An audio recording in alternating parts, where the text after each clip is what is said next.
ভোটে ভরাডুবির পর তৃণমূলের অস্তিত্ব সংকট, দল ভেঙে খান খান। এবার একটি গ্রাম পঞ্চায়েত হাতছাড়া তৃণমূলের। প্রথমে উপপ্রধান ও পরে প্রধান পদত্যাগের পরে বাঁকুড়া 1 ব্লকের বিকনা গ্রাম পঞ্চায়েত দখল নিল বিজেপি। উল্লেখ্য 19টি আসন বিশিষ্ট বিকনা গ্রাম পঞ্চায়েতে 10টি তৃণমূল, বিজেপি 7টি ও সিপিআইএম এর দখলে 2টি আসন ছিল।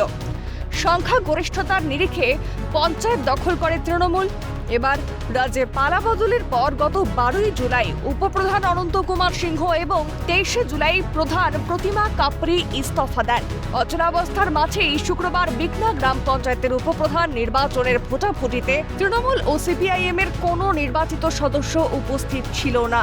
ফলে বিজেপির 7 সদস্যের উপস্থিতিতে সংখ্যাগরিষ্ঠতার নিরিখে ওই দলের সনোজ গড়াই উপপ্রধান নির্বাচিত হন।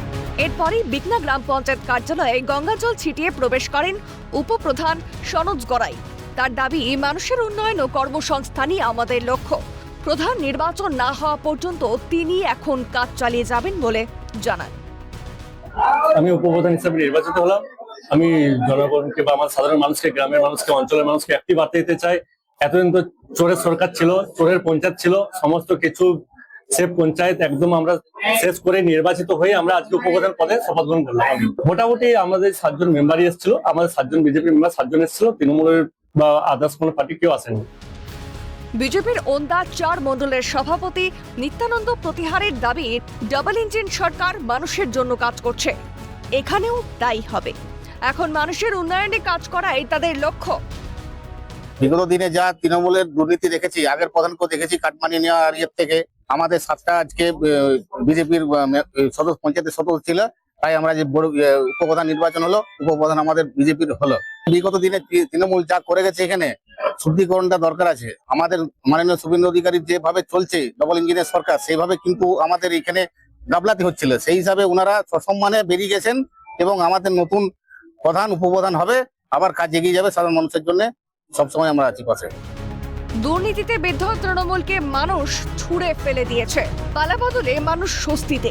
সাধারণ মানুষকে উন্নততর পরিষেবা দেওয়াই লক্ষ্য সরকারের। তাই মুখ্যমন্ত্রীর জনতার দরবার থেকে শুরু করে আপনার সরকার আপনার পাশে, এখানে নির্দ্বিধায় মানুষ সমস্যা নিয়ে হাজির হচ্ছেন আর মিলছে সমাধানও। গত 15 বছর ধরে যেভাবে এই পঞ্চায়েতে একাধিক দুর্নীতি করা হয়েছে, সেই কারণেই কিন্তু এই শুদ্ধিকরণ বলে জ্বালাচ্ছেন বিজেপির কর্মী সমর্থকরা। আবার নতুন করে ডবল ইঞ্জিনের সরকার এই পঞ্চায়েতে সাধারণ মানুষের যে উন্নয়ন, সেই উন্নয়নের কথাকে সামনে রেখে এবং তাকেই পাথেয় করে এগাবে পঞ্চায়েত, সেটাই কিন্তু তার উপরেই ভরসা করে কিন্তু এই পঞ্চায়েত আবার নির্বাচিত হবে এবং সেখানে কিন্তু তারা এই গ্রাম পঞ্চায়েতে চালাবে বলে তারা এমনটাই দাবি করছে। বাঁকুড়ার বিকনা থেকে স্বরূপ রায়, ক্যালকাটা নিউজ।